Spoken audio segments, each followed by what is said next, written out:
Buruko osasunaren munduko eguna dugu gaurkoa, urtero urriaren 10 ospatzen dena hain zuzen ere, bada munduko osasun erakundearen arabera 1/4 izango du buru osasuneko arazoren bat bizitzan zehar.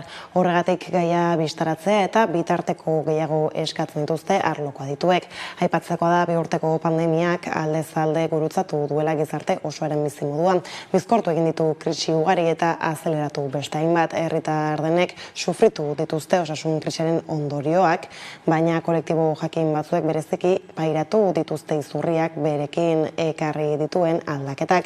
Adingabena da horietako bat, adituek ohartarazi duten gora egin dutela elikadura nahasmenduek, autolesioek eta depresio kasuek. Izurria ez da izan faktore bakarra, baina aditu askok ez dute zalantzarik balantzan alde batera desorekatzeko aldagai funtsezkoa izan dela.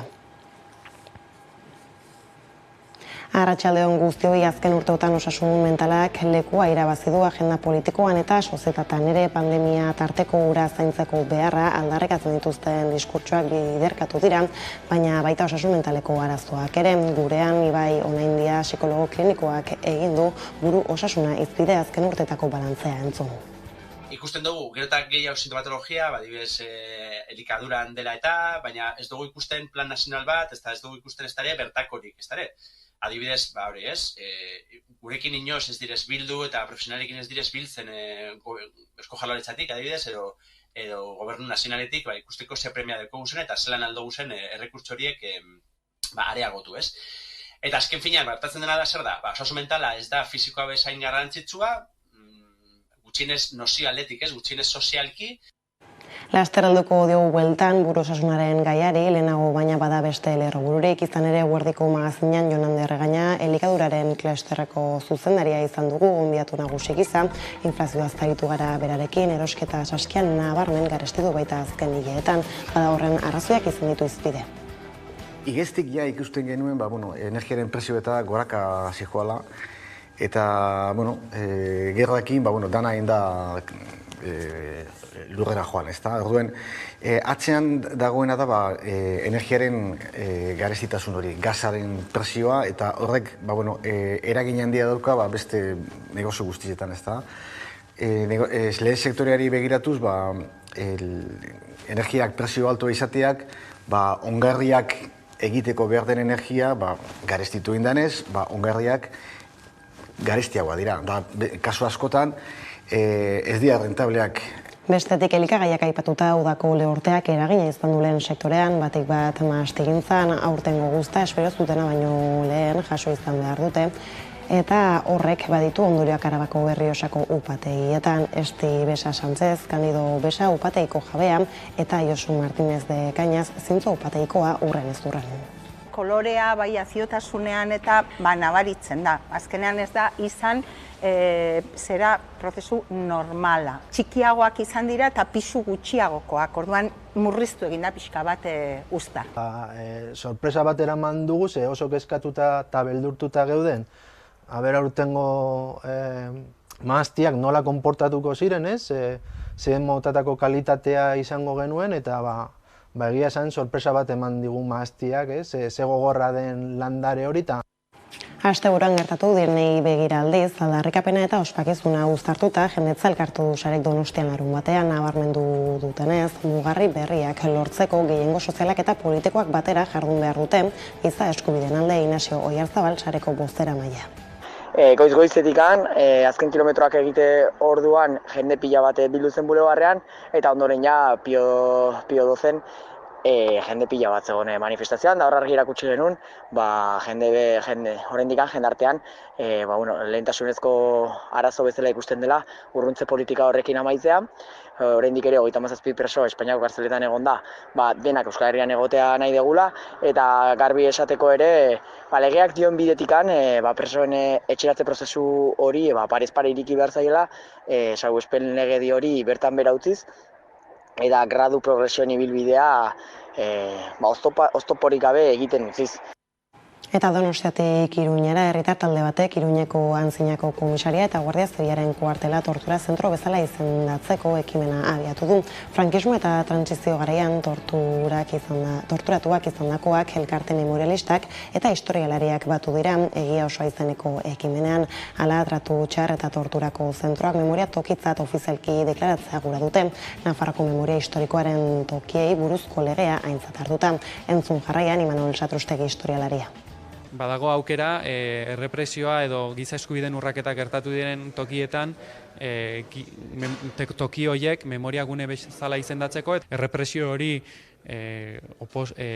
diktadura guztian zehar izan zen, baina baita ere transizioan zehar. Nafarroako gobernuak bere txosten horretan errekonozitu duen bezalaxe. Ordea, lerrogurekin bukatzeko kulturan Hernaniko udalak Ariak izeneko zine jaialdiaren lehen edizioa aurkeztu du. Azaroaren 3-tik 13 bitartean 13 film eta dokumental proiektatuko dira Hernaniko kulturarteko plaza feministan jatorri eta gai desberdinetako lanak egongo dira bertan ikusgai. Xabier Lertxundi, Hernaniko alkatea. Guk zinemaldi honekin fokua giza eskubide urraketa horien aurrean ematen dian erresistentziai eman nahi dieu. Erresistentzia antolatuei. Eta hortik dator zinemaldi honen izatea eta izenare bai.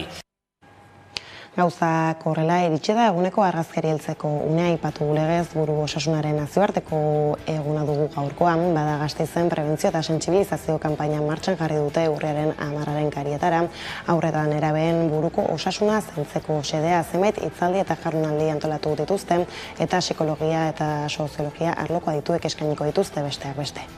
Osatu zaitez, onartu, baloratu eta eraldatu zure buruko osasuna lelopean.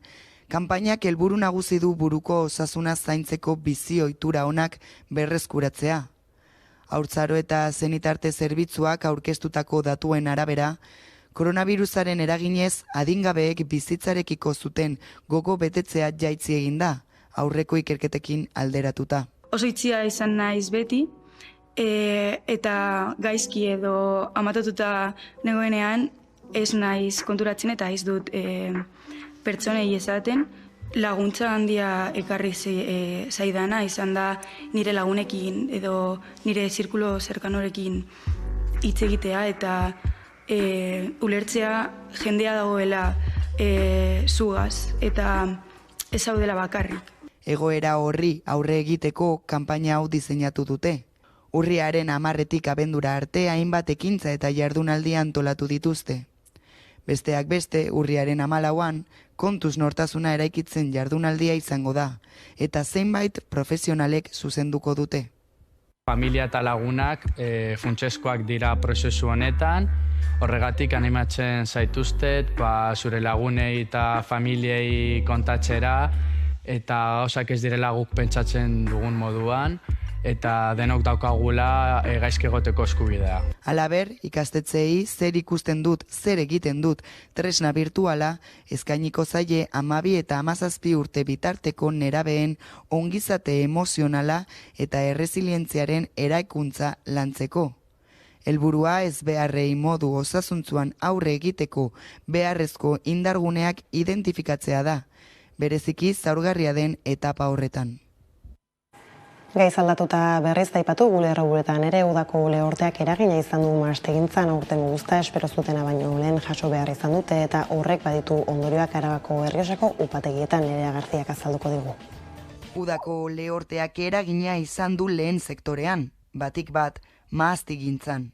Aurtengo usta espero zuten baino lehen jaso behar izan dute, eta horrek ondorioak izan ditu Arabako Errioxako upategietan. Hala ere, egoera oso desberdinak bizitzen ari dira mahastizainak haien baliabideen arabera. Kandido Beza upategi familiarra da, Villabuena Araba Eskuernagan kokatuta dago, eta familiako kideen artean aurrera eramaten dute. Upategi familiarra gara, lehen orain ja gero eta gutxiago, baina Arabako Errioxako eredua izan dena orain arte. Orduan mahatsabiltzeko bai behar dugu jendeak. Eskuz egiten dugu, gurdira botatzen dugu, eta gero ja lagoetara, andanetara. Hartzidura eta gero, mahatsa oinekin zapaltzen dugu. Zintzo upategiak berriz aurten ikaragarrizko aldaketa bizi izan du. Villabuena Arabako upategia zen eta oso txikia baita ere. Alabaina inbertsio handia egin du eta Guardian upategi berria ireki dute baliabide eta teknologia berriekin. Oraintxe heltzen dira traktorea mahatsarekin eta deskargatu egiten dugu tolban. Gero doa despaliladora batera, non banandu egiten dugu fruitua, mahatxaren fruitua, alde batetik eta bestetik raspon. Hori doa depositoetara, tanketara, eta horazten da fermentazioa egiten. Aldaketa izan da izugarria, izugarria eta hobera. Hemen nola ditugu makinaria berria, prensa berriak, ardo mota ezberdinak egiteko, ere bai, orain arte ezin izan ditugunak egin. Horrekin batera beste bereizketa bat aintzat hartu behar dugu, zigilua. Bi upategiak Arabako Errioxakoak dira. Ahatik, zoilik Kandido Beza Arabako mahastiak zigilu berriaren alde dago. Mahastizainek azpimarratu nahi izan dute, izen berri hori beharrezkoa dela euren nortasuna zaintzeko.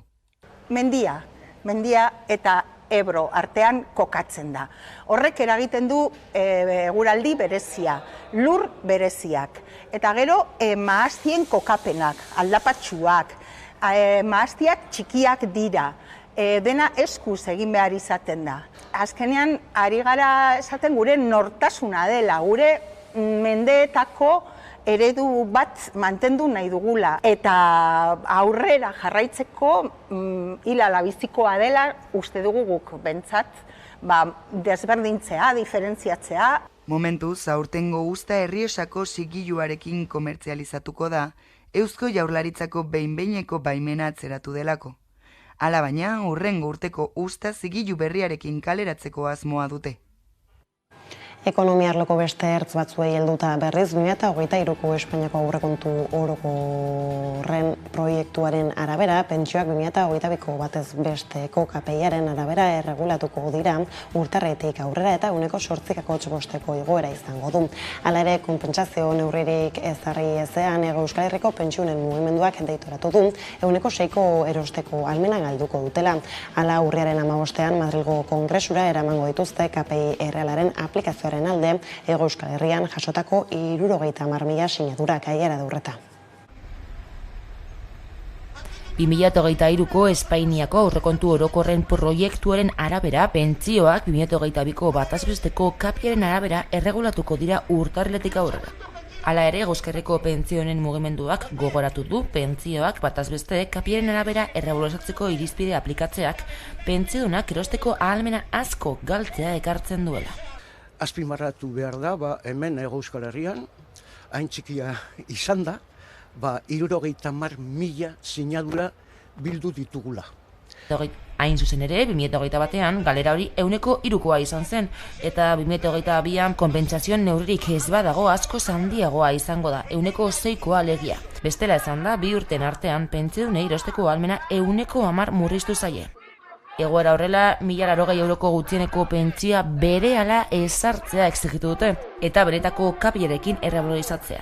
Ia 5 urte daramatzate borrokan eta argi dute mobilizazioak berme onena direla helburuak lortzeko. Horregatik, Euskal Herriko pentsioen mugimenduak, Espainiako estatuko gainontzeko pentsioen plataformekin batera, manifestazioa egingo dute Madrilen urriaren 15ean. Madrilgo Kongresura eramango dituzte, KPI errealaren aplikazioaren alde Hego Euskal Herrian jasotako 70.000 sinadurak. Zehatz-mehatz, ikusita nola inflazio gora etengabean ari da, eguneratu behar dira pentsioak KPIren arabera. Espainiako gobernuko 2023ko aurrekontuetan gastu errekorra izango da pentsioetan, izan ere 10 eurotik 6 gastu sozialera bideratuko du Madrilek. Horrez gain inbertsio handia aurre ikusten dute azpiegituretan ere. Zehazki 650 milioi euro baino gehiago inbertituko ditu aurten Espainiako gobernuak Hego Euskal Herrian. Inbertsio gehienak garraio azpiegituretara bideratuko dira eta partidarik handiena trenen azpiegiturara zuzenduta egongo da.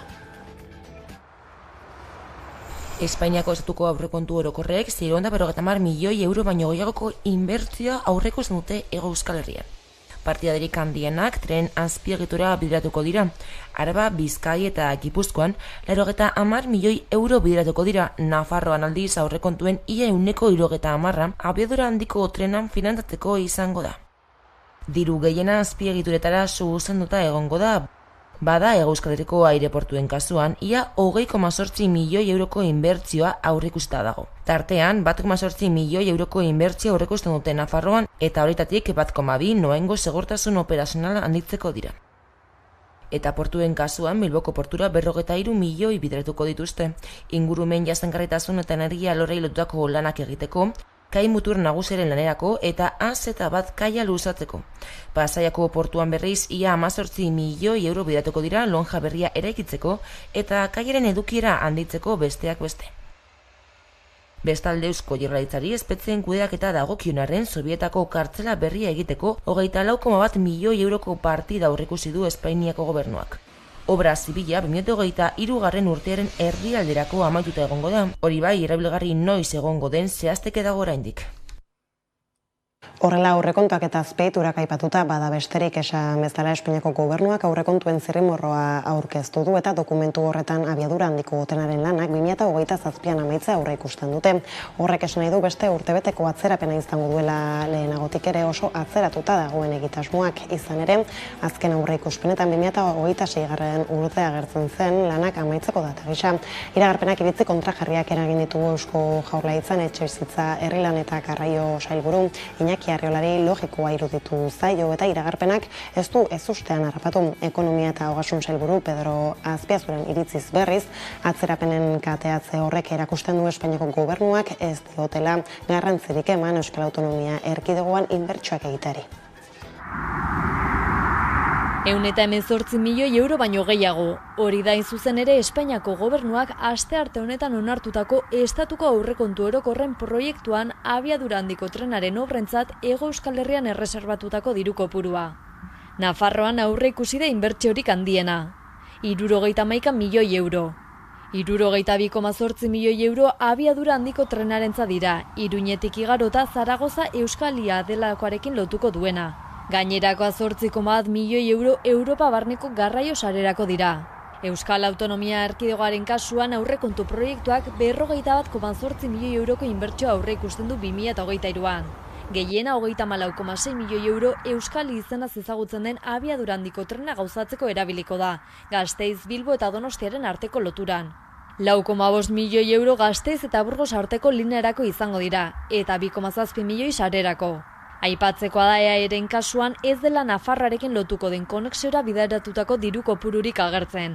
Naiz eta urtean hitzeko programazioan agertzen den 400.000 euro erabiliko direla 2025an eta 2 milioi euro 2026an. Urte horretan abiadura handiko trenaren diru kantitateak 221 milioi euro izango dira. Bestalde obren amaiera 2027ako aurreikusi dute. Beste urtebeteko atzerapena esan nahi du horrek, eta Iñaki Arriola garraio sailburuak normaltzaio du. Bueno, sí, a mí ciertamente tampoco me ha pillado de sorpresa. Arriolak aitortu du 2027 urrun dagoela eman dezakeela, baina lanen zailtasuna aipatu du data hori jarri izanaren arrazoi gisa. Pues son obras muy complejas, hay que tener en cuenta de que es una obra que apenas toca suelo, ¿no? O sea, prácticamente se desarrolla entre túneles y viaductos y en ese sentido tiene una complejidad muy importante de ejecución, ¿no? De encaje en el territorio, además hacerlo con el mayor respeto al medio ambiente, etcétera, ¿no? Entonces requiere mucho esfuerzo y mucho tiempo, ¿no? Edonola ere nabarmendu du bukaera gero eta gertuago dagoela eta abantaila handia izango dela azpiegitura hori erabili ahal izatea.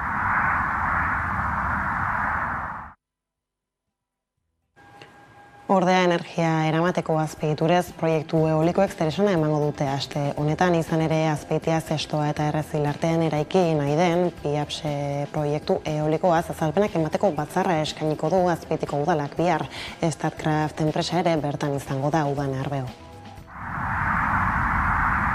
Norvegiako Statkraft enpresak bi parke eoliko erikitzeko asmoa du Araban, Bizkaian eta Gipuzkoan 92 milioi euroko inbertsioarekin.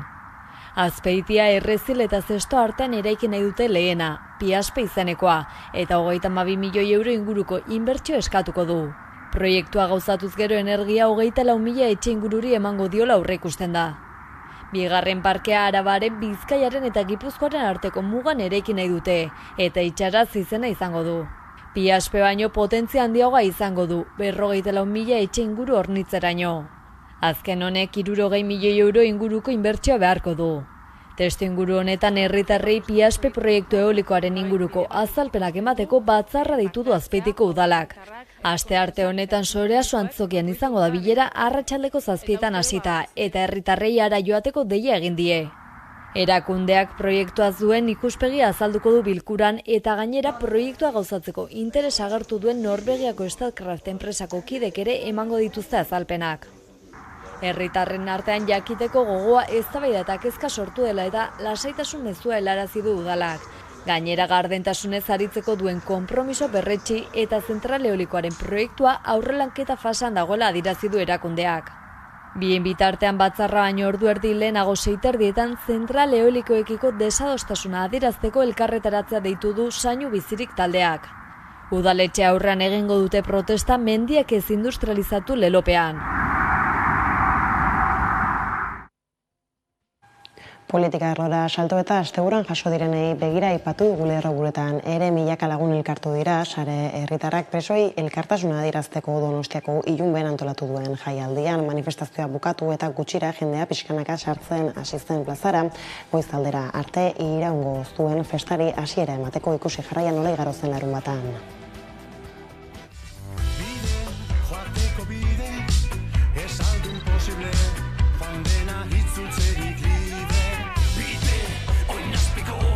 Guztiok batera, bidean jarraitzea beharrezkoa dela konponbide hori gauzatzeko.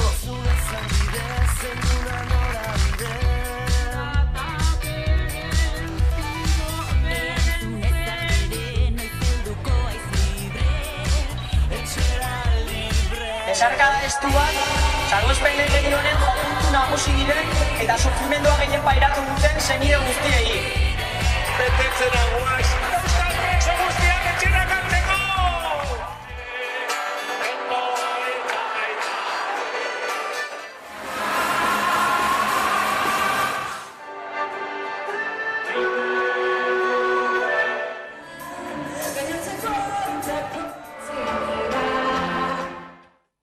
Nafarroan berriz egia osoa ekimenak Espainiako poliziaren Iruñeko komisaria zaharra eta egungo Guardia Zibilaren kuartela memoria historikoko leku izenda ditzala eskatu dio Nafar gobernuari. Imanol Satrustegi historialariak azaldu duenez, frankismo eta trantsizioko tratu txar eta tortura egune izan ziren biak eta horrela esan behar da publikoki.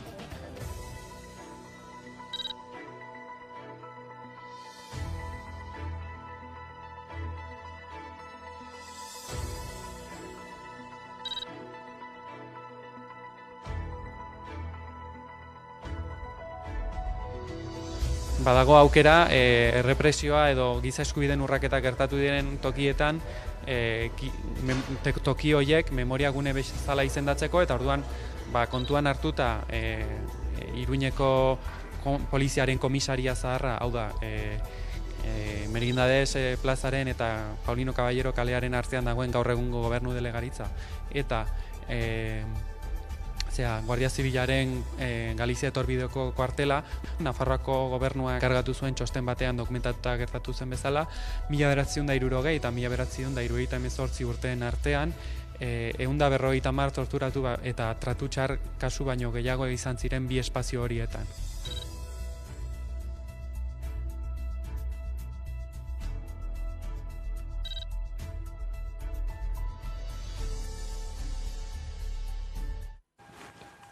Eta kulturarlora saltoa aipatu dugu Hernaniko udalak Ariak izeneko zine jaialdiaren lehen edizioa aurkeztu du. Hor azaroaren 3-tik 13 bitartean 13 film eta dokumental proiektatuko dira Hernaniko kulturarteko plaza feministan. Herritarron begirada zabaltzeko eta munduan gertatzen diren eskubideen urraketak ikustarazteko xedearekin Hernaniko udalak Ariak izeneko erresistentzia historioen zinemaldia antolatu du. Guk zinemaldi honekin fokua giza eskubide urraketa horien aurrean ematen dian erresistentziai eman nahi dieu. Erresistentzia antolatuei. Eta hortik dator zinemaldi honen izatea eta izenare bai. Zapalketa hauek eta Xabik esan duen bezala, hoien aurreko erresistentziak erakusteko, sentsibilizazioa sortzeko, sinetxita gaude oso tresna potentea dela zinea, bai fikzioa, bai dokumentala, eta horregatik egin dugu apostu bat, zinemaldi oso bat guk antolatzeko.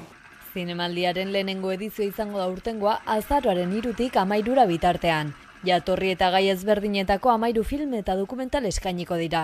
Gai ezberdin asko daude, arrazakeriaz hitz egiten da orokorrean, hitz egiten da sexu eskubidez, bai abortatzeko eskubidez, edo baita ere Egiptoren kasuan bezala ez, jasan dituzten eraso sexualen inguruan. Dokumental bakoitzak ere bere baitan gai ezberdinak zeharkatzen ditu. 4 izango dira, euskeraz, eta besteak dira jatorrizko bertsioan azpitituluak gaztelaniaz. Hernaniko kulturarteko plaza feminista proiektatuko dira filmak, egunotan espazio hori zine areto bilakatuz. Proiekzio bakoitzaren ondoren solasaldi eta mahai inguruak izango dira gaian sakontzeko.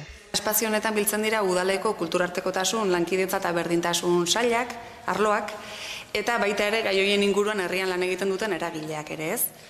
Beraz, iruditzen zitzaigun eragile horiek baldin badira ez, erresistentzia zinemaldi hontan ikusiko ditugun zapalkuntza horiek salatzen dituztenak herrian, espazio hontan hemen barzitzaiela baita ere oihartzuna erresistentzia historia horiei ez. Ariak zinemaldirako sarrera doakoa izango da eta interesa duen orori bertaratzeko deia egin die. Flores de la Llanura, Nuestra Libertad, La vida después del ISIS, Como yo quisiera, 1918 gau, kalean Indestructibles, Aula tesia gainditu eta Ipar Basatia filmak ikusi ahalko dira besteak beste. Ordea bada Sitgeseko zinema jaialdian aurkeztu berrien film bat, beraz ikusi jarraian horren aurrerapena.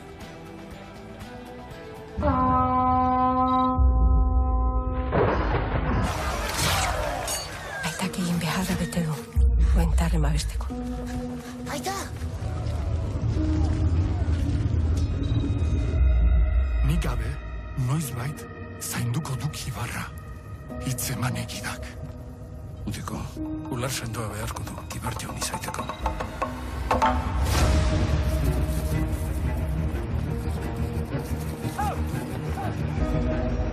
Eko gazte zindateke Ibar jaun izan. Neure burua aurkezten dut xumeki, Ibar jaun kristiau garbia izaiteko. Nor da? Lusa, harengatik zenbaiteko oraino dituzte sigesten elemele paganoak. Bada aitzulo sakon bat oijanaren bihotzean, hor dukezu erantzuna. Lagun eginen dizuen eilo basoak, iratik.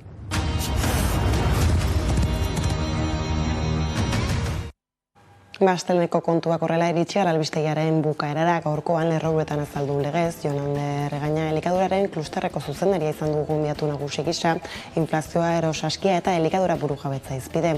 Eta haren elkarrizketarekin agurtuko zaituztegu gaur horren besterik ez duraldetik hauek izan dira, eguerdiak gurean gaur utzi dituenak, guztiak eta gehiago nahi duzuen aldiro 11 atarian ondo izan eta bihar arte.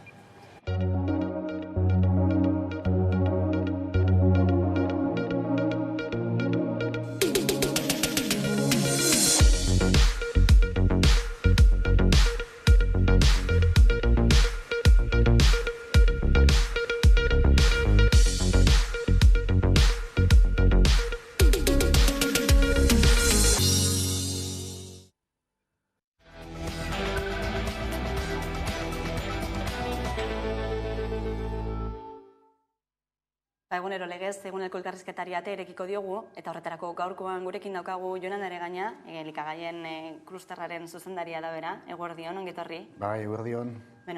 Azken hilabeteotan agerikoa da, erosketa saskiak izan duen goraka da, prezioan.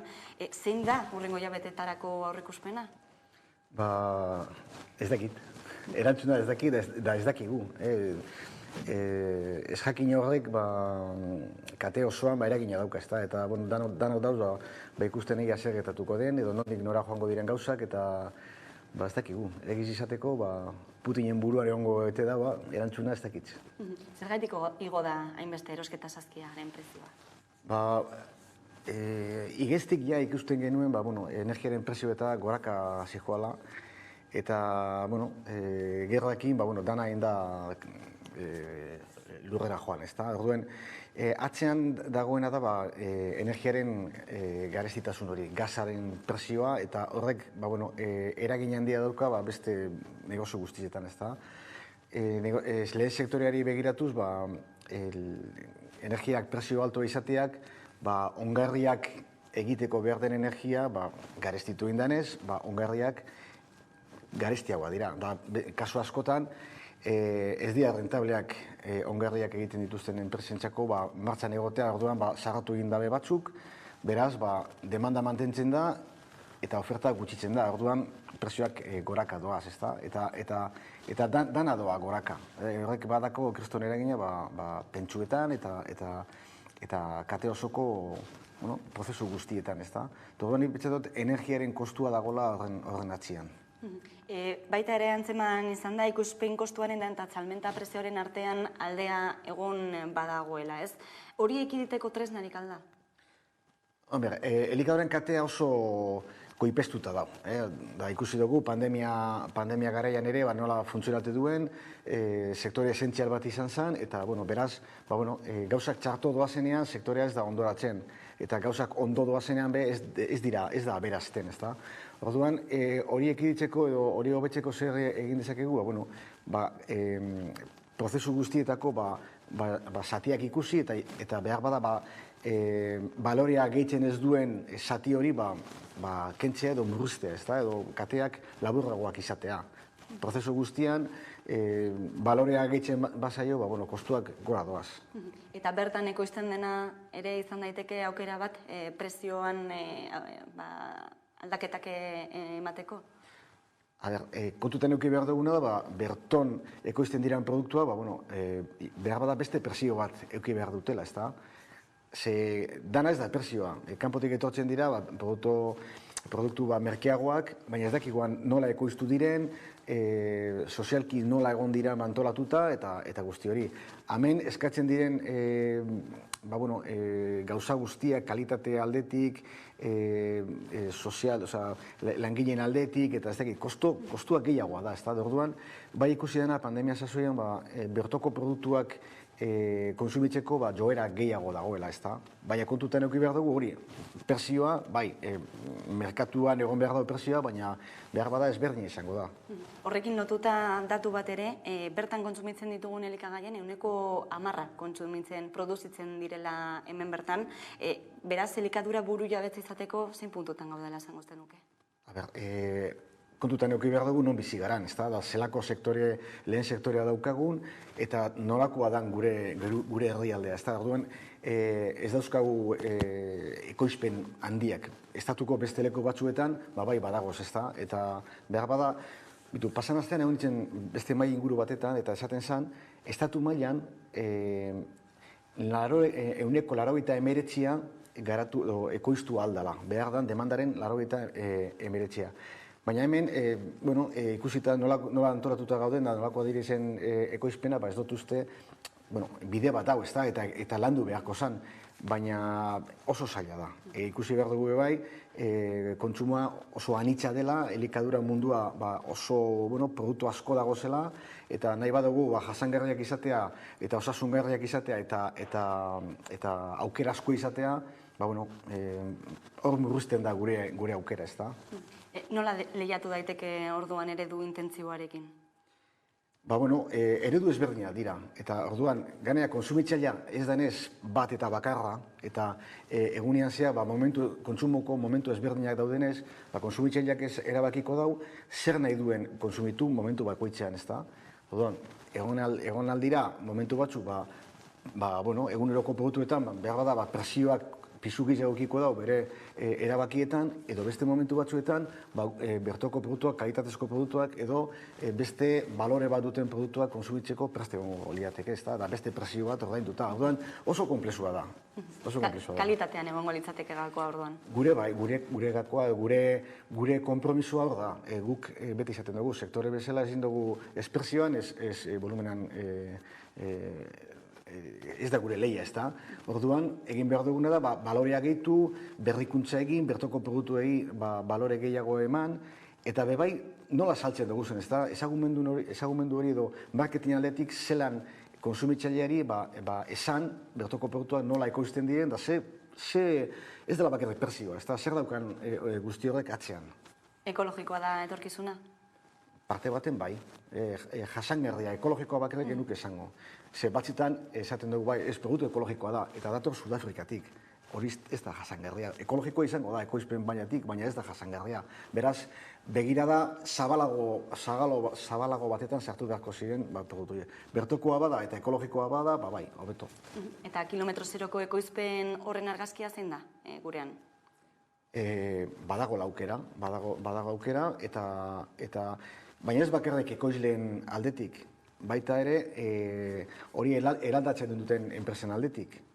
Sarritan ez da produktua karakterra ematen diona. Ez dakit, berton egiten bada, bertoko prozesuekin, bertoko jenteekin, eta horrek aberastasuna ekartzen dago bai, ez da, herrialdearen txako. Beraz, gure ikuspuntua da, bertoko produktua kilometro zero, ez bakarrik berton ekoiztua, berton egina be bai. Bertoko produktu horiek, jatorri deitura, Eusko Labelaka, produktu horiek, nola saltzen dira kanpoan? Ondo saltzen dira? Labeleko produktuak oso ezagunak dira Euskal Herri mailan. Eta berton bai badaukala marka horrek indarrazko. Hemetik kanpora beste marka batzutauz, bakotxak berea jabotzen daue bai, orduan ez da ezaguna kanpora begiratuz. Behar da beste marka bat, edo beste izen baten azpian egin beharko ziren kanporatzeko lan horrek ez da. Lehen aipatzen zenuen jasangarritasunean dagoela gakoa, eta gaur egun supermerkatu edo zen supermerkatura joaterakoan denboraldikoak ez diren hainbat eta hainbat produktu ikustera eta erostera ere ohitu gara. Bertan aldaketa ere eman beharko da? Bai, azkenean konsumitzailea bezala. Azkenean, zer nahi dugu, beti egotea zagarfugiak, tamaina batetakoak, eta hori ezinezkoa da.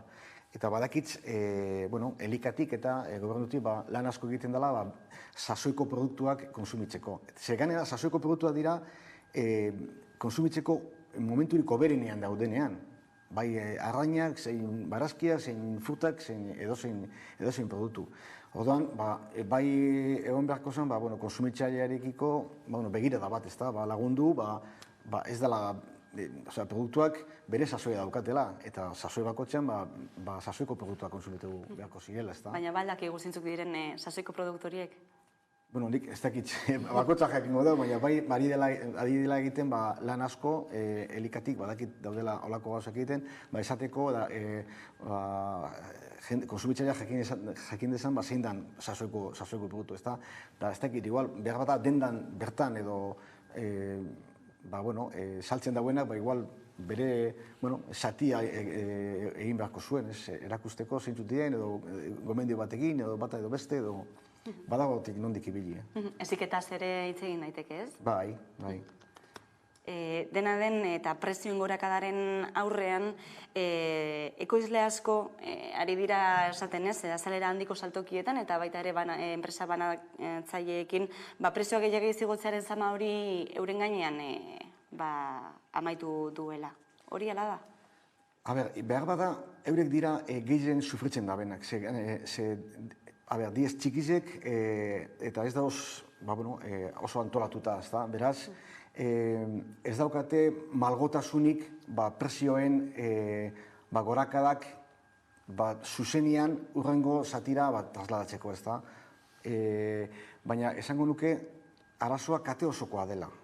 Ez dela, behar bada eurek sufritzen dute gehiago, harin hau sentitzen dutelako produktuen igoera, eta ezin dute igoera hori urrengo zatira trasladatu, baina bai ikusten duguna dela kostuen arazo bat dela, ez da demandako arazo bat. Eta orduen, kostuak danantzako doaz goraka. Eta horrek zer daka, enpresak bizirik irau behar dute, margenak murriztu egiten dute, ze azkenean ez da komeni, ez da komeni ezin da, sarri askotan, igotzen da neurrian azken prezio igo, ze konsumo atzerak egiten du. Eta horrekin lotuta, antzeman duzue kontsumoan aldaketarik inflazio handiaren ondorioz? orain arte, urtea, esan genezake, ondo joan dela, ez? Ikusi dugu udan, turismoa egon da, eta lehengo itxuretara bueltatu da kontsumitzailea. Azta kanpora joan da, 2 urtetan egon gara, kalera joan gabe, orduan, kontsumoan ipetxetan dut, areagotu egin dela, ez da, jenteak nahi zauen, bat disfrutatu eta kalean ibili. Orduan, horrek kontsumoa, bizirik mantendu du. Hemetik aurrera, inflazioak gora egin dau, horrez, inflazioak gora egiten bat dau, hipotekak gora doaz, eta diru gutxiago dau gastatzeko. Horrez zerrekaten dau, azkenean, banatzaile handietan eta, prezioak mantentzen dauz, ez igotzeko, eta promozio gehiago ikusten dira. Eta zer ikusten da gehiago bai, marka distributzailearen, banatzailearen markak gehiago igotzen ari direla. Merkeago direlako, eta prezioan, kontsumitzaileak, garrantziasko gehiago emoten dutxolako momentu hauetan, ez da? Marka zurien autua egiten ari da orain jendea. Guk, gure esperientzian ikusi dugunez, krisialdietan hori gertatzen da. Familiak asko sufritzen dutenak, orduan, produktu merkeagoak bilatzen dute, ez da? Da beste familia batzuetan, ez da, eragina ez da hain handia, eta badago aukera bat, kalitatezko produktuak edo produktu gurmetak eta erosteko. Bere, lehen esan duten moduan, segunda zen momentutan, baina badago aukerak. Gehien sufritzen dutena dira erdian daudenak. Espresioan, ez kalitatean, berizten ez diren produktuak. Eta horrek, azkenean, polarizatu egiten da. Gero, gauzak oberantza doazenean, berdiro bueltatzen da, produktu gehiago izaten, ez da? Zer nolako ondorioak dakar horrek industrian? Industrian, marka zuria erosten bada, beste ez da erosten. Orduan, promozioak egin beharko ziren, eta azkenean, dana da margenetan gutxiago irabazte edo ingreso gutxiago izatea, ez da? Testuinguru honetan, lehenengo sektorea da bereziki sufritzen ari dena, inflazioa, lehorten ondorioak, kezkaz bizi duzu, Bai, ze azkenean horrek bere eragina dauka kate osoan, dana dago lotuta, ez da? Eta bai ikusi dugu, kasu baten, esne ekoizleetan, esai rentable ateratzen, esnea ekoiztea. Orduan, asko, ekoizpen asko itxi egin dira.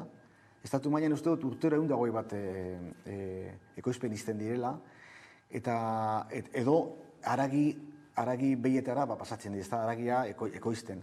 Horrek ze eragin doko, esne eskazia dagoela, edo egon aldala.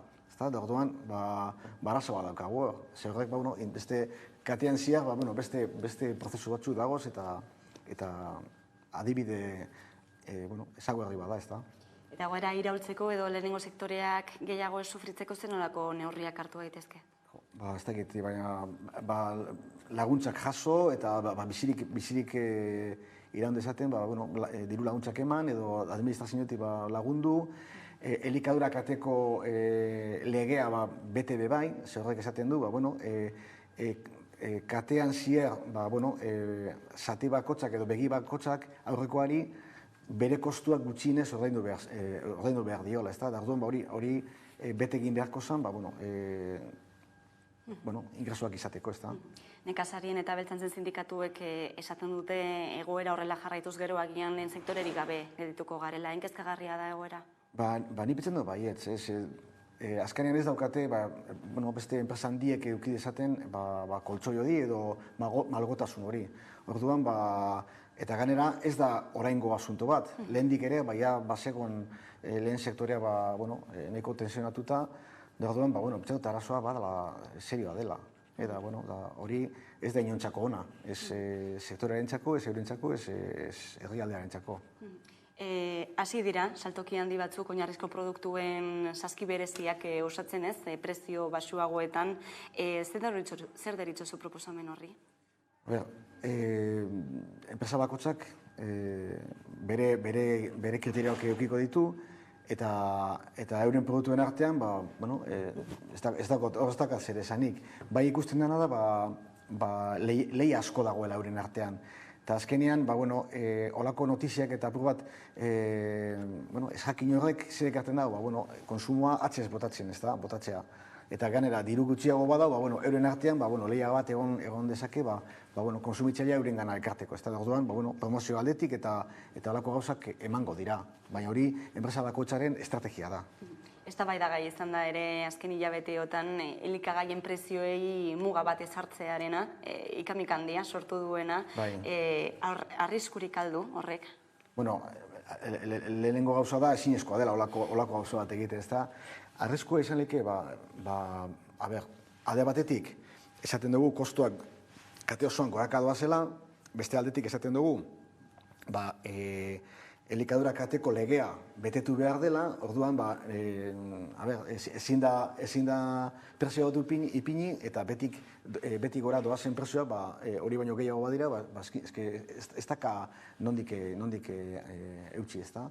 Eta gero bebai, azkenean, noko ordaitzen dugu, noko ordaitzen dugu emagen hori. Zaten dute, honek distributzaile handiak, baina, azkenean badakigu nola funtzionatzen duen, eta danak kate osoak sufrituko zuen, ez da. Egoera honen aurrean beraz, zen olako aukerak ikusten dituzu elikadura eskubide hori bermatzeko? Kontsumitzailearekiko? Bai, kontsumitzailearekiko. Beza jeitzi produktu batzuetan badagoia neko iztu, eta gero, retaileko enpresek eurek ikusiko dabe, nola egin dezaketen, produkturik eta egokienak eskuratzea, ez da. Badakit, eurentzako oso zaila dela prezioa ikutzea, eta mantentzen ari dela, margen horiek, produktu horien prezioak, ahalik eta behan egotea, ez da. Azkenean, prezioak egotzen badea, diru gutxiago dago eta kontsuma sufritu egiten dago. Orduan, oreka bat ikusi behar da. Azkenean, konsumitzaileak bere eskubidea eduki behar da olako produktuak eskuratzeko, baina ezin gara ahaztu sektore osoa ere bizi egin behar dauela. Eta horrek enplegu asko sortzen dago, eta oreka bat eduki behar dela. Bai eskuraga eduki behar dira produktuak, baina mantendu behar dugu gure sektorea, bai. Kate osoa mantendu behar da bizirik eta egoera honean. Testuinguru konplexua, elikaduraren sektoreak bizi duena, hainbat erronkei aurre egiteko aroa, elikadura klusterraren arlotik, zeintzuk dira erronka nagusiak edo lanlerro nagusiak egunotan? Bueno, ikusten dugu, sarritan, esaten da moduen, ez da, arbolak ez dau basoa alderantz, ez dugula ikusten, ez da. Orduan, ikusi behar dugu, beriztu behar dugu, orain epe laburreko arazoak zeintzu diren, persioak eta margenak eta guzti hori, baina azkenean jasangarritasuna eta osasuna eta olako ardatz nagusiak ezin duguz burutik kendu, ez da? Eta nik uste dut, enpresei laguntzea konsumitzaileak eskatzen duen produktuak garatzea edo berrikuntza berriak konsumitzailearekiko begirada hori eukiz egitea garrantzitsua dela, ez da? Eta bebai, salmentak, ez bakarrik gauza produktu onak egin.